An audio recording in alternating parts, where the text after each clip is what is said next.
Hey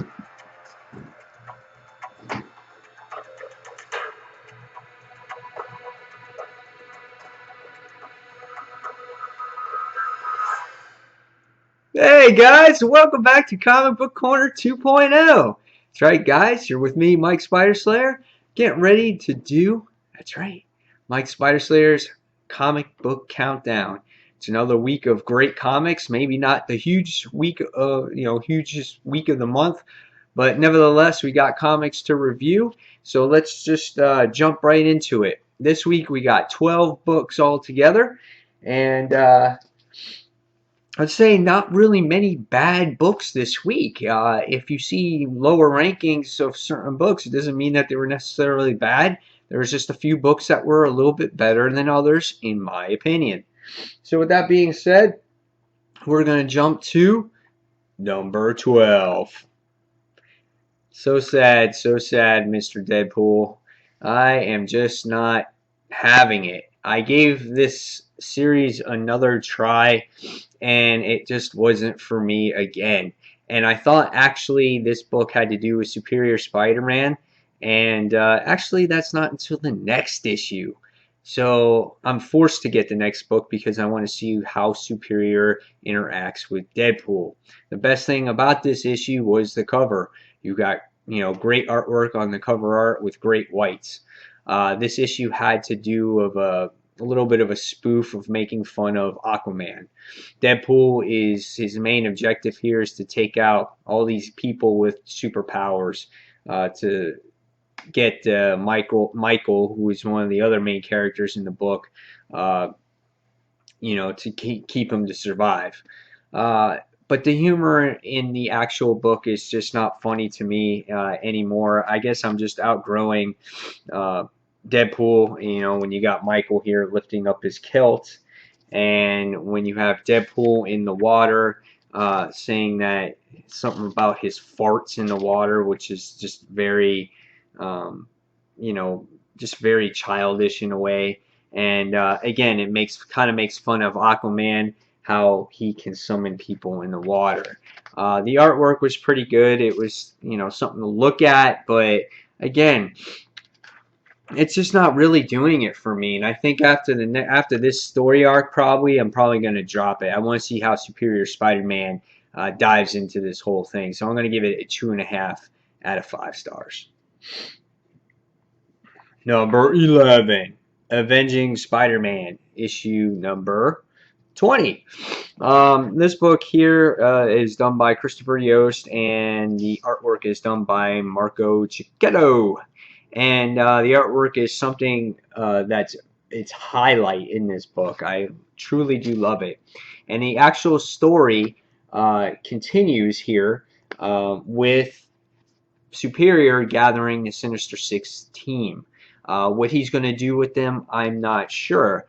But his whole thing here is to enter the helicarrier, I think it is, and to actually get some info and to get the Chameleon, and you get to see appearances by Hawkeye and Black Widow and Agent Coulson. This book wasn't half bad, it just wasn't all that entertaining either. Lots of dialogue, not a lot of action, and it seems like a lot of it's going to happen in the next issue because it does continue. You get these like skeleton guys that got these weird faces, and one of them can touch you and like actually kill somebody on instant. Guy has like the death power. So it's interesting to see. Superior is a much more quiet in these issues. He's not as talkative. He tries to make some humor in this issue, which is good. But he gets right down to the action here. He battles and he gets to his mission. And at the end of the issue, of course, in a lot of these Marvel Now books, always the Hulk shows up at the end of an issue. You had the original, what was it, the new X-Men title, where you had Hulk show up at the end of one issue, or an all-new X-Men, he showed up at the last page of an issue. You had Savage Wolverine, where he shows up at the end of an issue. So we've seen this page done many, many times. But again, the book wasn't half bad. I just want to see what his interactions are with Chameleon and what he does with them after the end of the next issue. So the book wasn't bad. It wasn't great either. So I'm going to let you guys make the call. I'm going to give this one a 3 out of 5. Number 10. Robin Hood Wanted. This is the second, I guess, story arc or volume that has to do with Grimm Fairy Tales or Xenoscope's Robin Hood. Robin Hood is a anti-hero that got revenge against the people that actually raped her in the last volume, and also as well, she went to a land called the Mist, and she took care of King John and all these people in Nottingham. And basically now she went back to Earth and she's a wanted fugitive. But what we see in this particular issue is it's a 1 of 5. It's definitely a mini series. Patrick Shan actually does the artwork in this book, which is, I'm sorry, does the story, which is very good. And the pencils is done by Larry Watts. That makes Robin actually look like a desirable character to look at. The book is entertaining, especially if you have never read Robin Hood before. It kind of touches at the end of the last story arc when it has to do with her rapist person or whatever it's called, Cal, and Patrick Shan does a really great job at actually telling the story and intertwining between what happens in Earth and what happened in the past issues in Earth and what happened on Mist by getting people from the past, from the town. So it was an entertaining read. She gets revenge on her father, and she becomes obviously wanted fugitive, and she gets captured. And it's a great story. You guys should give it a chance. It's just really fun, and Patrick Shan does a nice job in writing the character and getting you to understand the character. Cover art's beautiful too.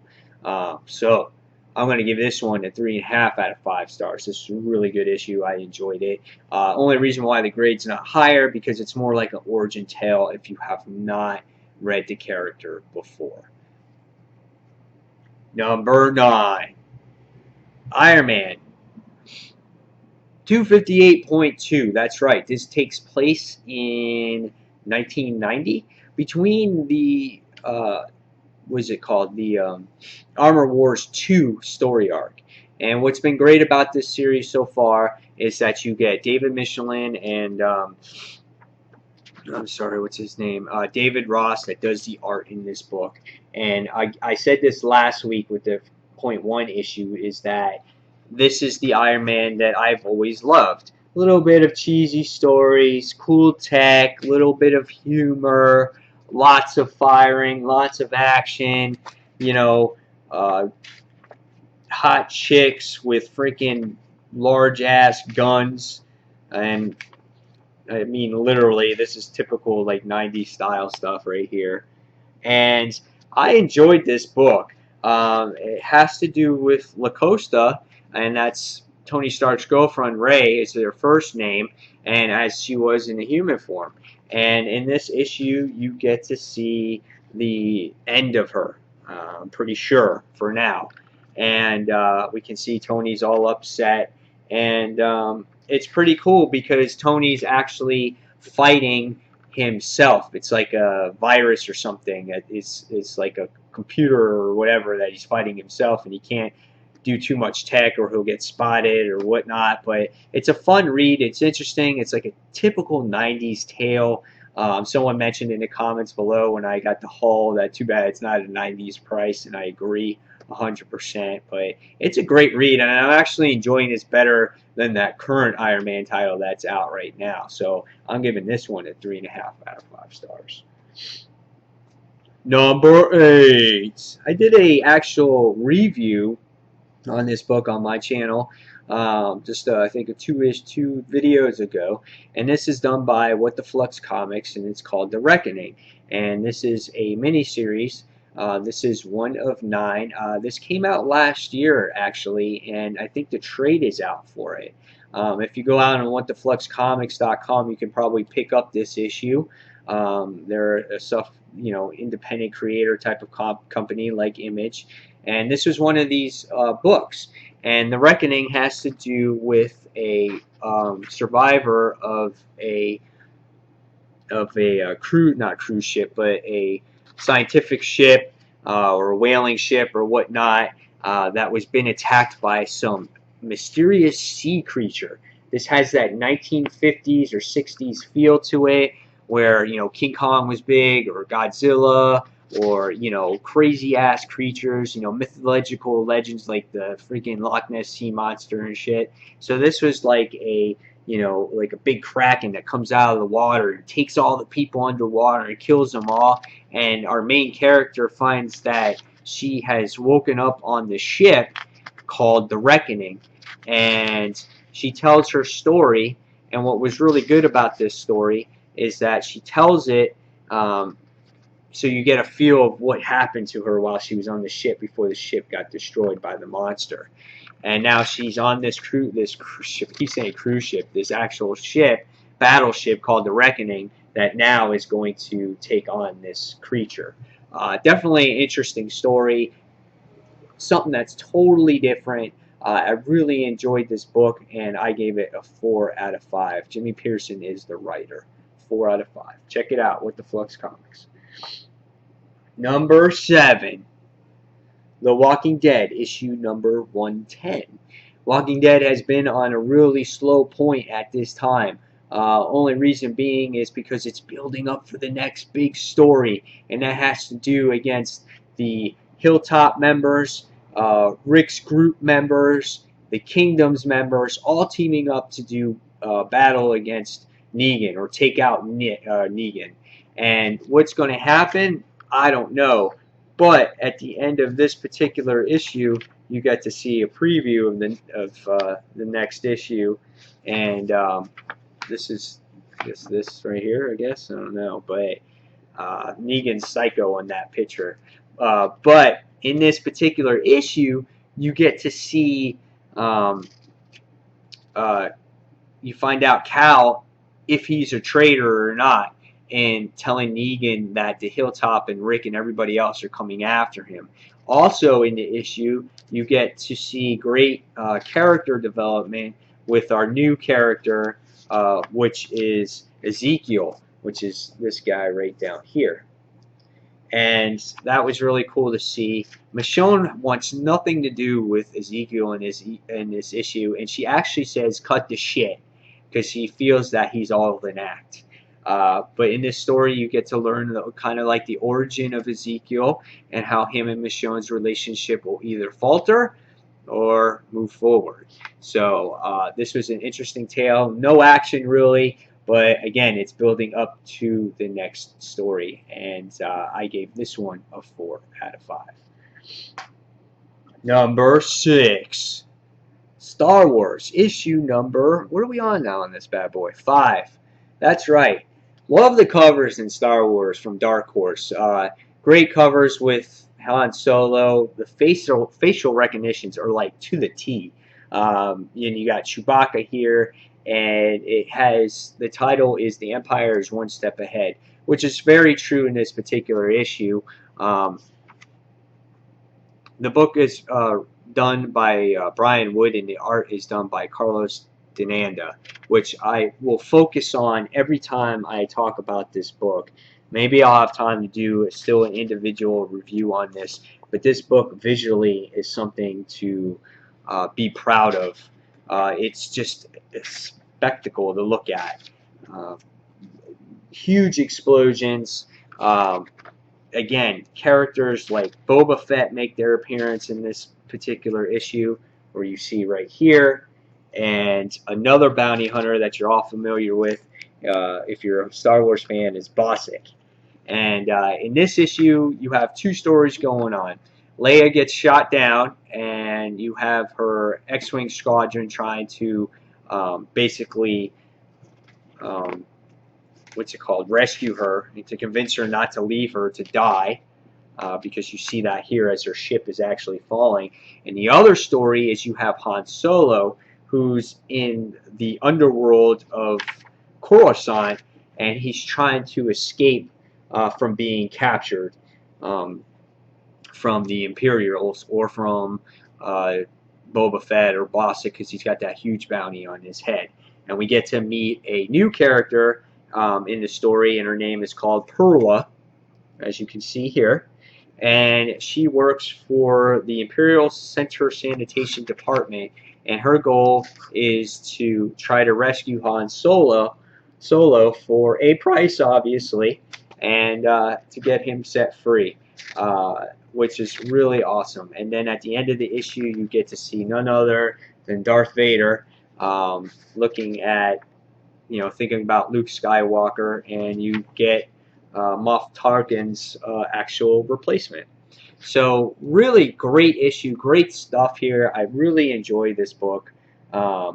It's just a really fun read, and I actually got these books. Oh no, I got it right. It's a really fun read, and highly suggest you guys picking up Star Wars. It's definitely really, really good. So next, what do we got? Top 5. Number 5. Green Lantern Corps. Wrath of the First Army Epilogue. Why are we coming out with these before Green Lantern issue 20? I don't know. Maybe it's purpose because they want the Green Lantern series to be the last one to end with all these creative teams. Or this is just purpose to throw you little bait in the water so you can get a feel of what's actually going on during Green Lantern issue number 20, and they want to drop bits in there also because it is an $8 issue, and they want to build up the story to make you want to buy it. On this book, you get lots of stuff that happens. First off, the cover here is one of the best Green Lantern Corps covers I've seen in a while. It's really drawn nice. The colors are really bright. I enjoyed it tremendously. But this book has a lot going on in it. It has to do with I don't know if I want to give it away, but it's got Sinestro with this image right here. All I can say is what? Parallax is back? I don't know, but pretty cool. You get Salak, who gets rescued in the book. Mogo is here. You got Fatality and Jon Stewart making love on Mogo. Like X-rated stuff going on in this issue, boy. Woo! And you get Guy Gardner, who's trying to, live at home for a little while. Just all kinds of stuff. Great splash page here. Green Lantern was definitely a nice book to read. All you see in these issues is Green Lantern advertisements for the next stories that are coming out. And I enjoyed this issue, though. It's kind of interesting to see Guy trying to, stay on Earth and not be bored. That was kind of the coolest thing in here. But they're dropping all these little seeds in there to, gear you up for the final Green Lantern story. So, again, I'm giving this one a 4 out of 5. It's a fun read. You guys should check this one out also. Number 4. Avengers Arena, issue number 9, written by Dennis Hopeless. This book has got lots of stuff going on in it also. In this issue, you get to see about this guy right here, who is a female too. What? What's going on? A male and a female in the same body? Hold on here. It's a mind thing. It's kind of like the Superior Spider-Man thing, except they kind of change genders from time to time. Pretty weird, though, huh? The guy's name is Tim Bashar, and his sister is Apex, which is this chick right here. And this Apex chick is crazy. Well, so we think she is. The brother and sister kind of work together in mind control to try to take over this murder world, which is really cool, though, because you kind of see the little bit of a character development thing with Apex and how he and she work, and how what can I say? How everything progresses with them. This book was fun. Again, lots of character development, which is a really key thing for me, and that's why I like The Walking Dead so much, and that's why I like this story so much. Darkhawk makes an appearance, but as a different character, as Chase, as you can see him right here. And let's just say that another death happens in this particular issue that you least expect it, and it just happens right here. Who that person is? Oh, I don't know. I'm not going to tell you, but man, it was damn good. Murder World is in full effect, baby, and Avengers Arena is such an under the radar book. I just wish people would buy it. I don't hear anybody talking about it or reviewing it except me for the most part, at least on videos like this. But this was a great read. It's definitely entertaining, more character development. Check it out, guys, if you got the extra cash. It's a $2.99 book. It comes out once a month. So Avengers Arena is number 4. Top 3. Top 3. Top 3. Number 3. That's right. Batman, issue number 20. This book was totally awesome. I love Batman. I love this series. Every series is good. Every issue is good. You can't go wrong with, Scott Snyder's and Capullo's art. He just definitely fits the book so well. Do you guys know the last series that Capullo did before he jumped onto Batman's New 52? Do you guys know? Leave in the comments below. That's your trivia question for the day. Anyway, this story had to do with the conclusion to Clayface. And Clayface, drawn by Capullo, is just so amazing. It's like, oh my god, and it's just disturbing. He's like eating Bruce Wayne in this issue, and he spits him out, and it's just so awesome. And another cool thing that you get to see in this issue is you get to see the Batman Beyond armor that's not ready for use yet. And Bruce Wayne is in there, and Lucius is in there, and it's just such a fun read. The book is awesome because it kind of shows them, facing each other, Clayface and in true Batman, and we see him, stop Clayface, which is really nice. And Clayface has this thing where he's convinced that it's Bruce Wayne, and it's just really awesome. And at the end of the issue, you get an emotional tale with Damian. And it looks like in this issue of Batman is that he's coming to terms with Damian's loss. And it looks like that Alfred and Bruce are actually getting along again, and Bruce is not blaming Alfred for what happens, and they're reliving the actual history or recordings that they have that Batman and Robin share together. So really great stuff. This was a fun issue. There's a story in there with Superman as well, a backstory. This was a fun read. This on my part was probably, man, I gotta give it like 4 3/4 out of 5 stars. And this was a number 3 book.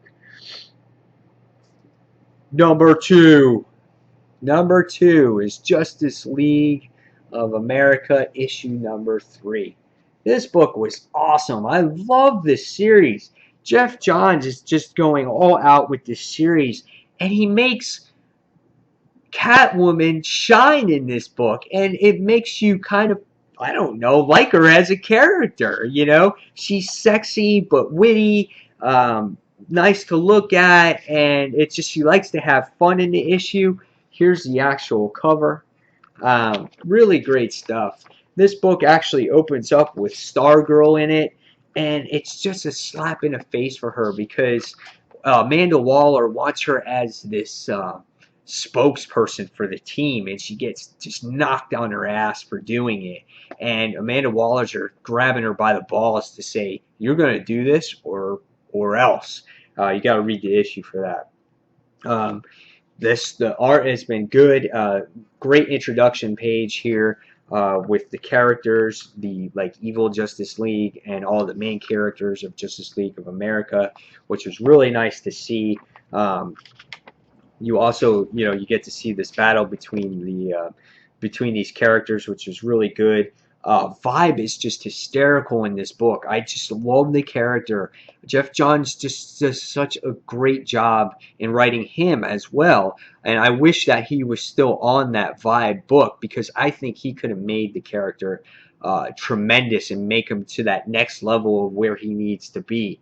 Vibe is just really great because what happens is he's talking to Steve Trevor, and he says this one thing, and Vibe, you gotta be careful. He goes, these things will kill you if given the chance, and they don't seem to be stopped easily. One's missing a head, and it's still fighting. And Vibe just comes out with this thing, and he goes, I know this probably isn't the greatest thing to admit, but a bag of chips got stuck in the vending machine back at the JLA headquarters. And I was just bawling at that point. I was like, dude, this is so funny. It was so awesome.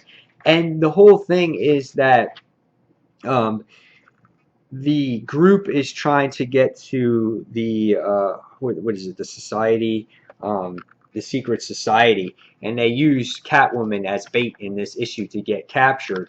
And it's really great to see Arrow in this particular issue because he's kind of in the dark about everything. You get to see a couple of real cool pages with Savage Hawkman and Arrow in there. And again, Catwoman gets set up in the issue, and she gets captured by some of these crazy ass weird characters by the name of Blockbuster and Signal Man, and you're like, what is this? And I was just like, okay, all right. But nevertheless, it was a fun issue. It was great to read. Had nice dialogue, great action, artwork is solid. Perfect issue in my mind. Perfect issue. I give it a 5 out of 5. Number 1 book of the week. It was basically a tie, but this has to do with something that brought out emotion for me, and that was this one right here, Batman and Red Hood. This is the continuation of the Batman and Robin series, and they've been throwing in other characters like Red Robin, and now this one is Red Robin.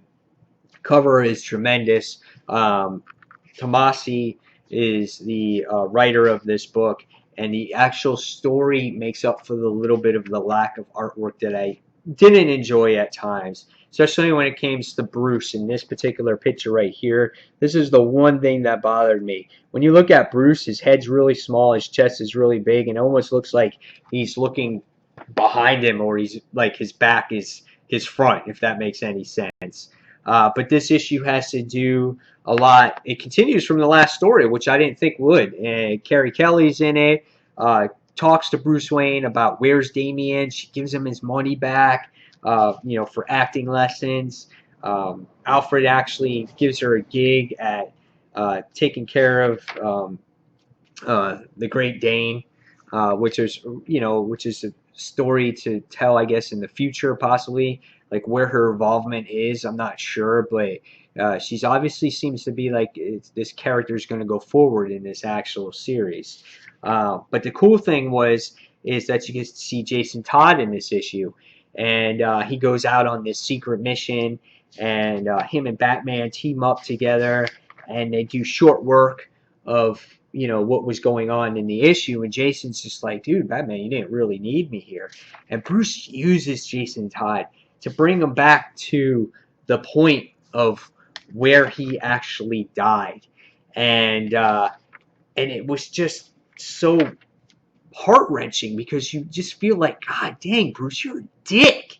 You're like, you're an asshole for bringing this up. And the cool thing is that when Jason Todd died, this was before the New 52. So they brought back history from the previous universe, which is really awesome to see. And you got to feel for Jason here. And he gets pissed off. And you guys, you can't think of better than yourself, not thinking about how my feelings would be in this whole mess. And you see the anguish and the pain between these two characters. And they start duking it out on each other. And Bruce is just like infuriated in this issue. And you would think that if the two universes are together in a way between the two Batman books, you would think that this took place between the actual Batman issue. Because in the Batman issue, you see he finally comes, he kind of is dealing with the situation a little bit better. But in the end of the issue, you get to see Bruce and you get to see Jason, they kind of just make their separate ways. And it's just like, God, yeah, damn, Bruce, you're just making more enemies for yourself, you know? And the reason why Jason Todd was with him the whole time was because he was getting rid of the Joker toxin from the Death in the Family series. So really great stuff, emotional book, it really, really was.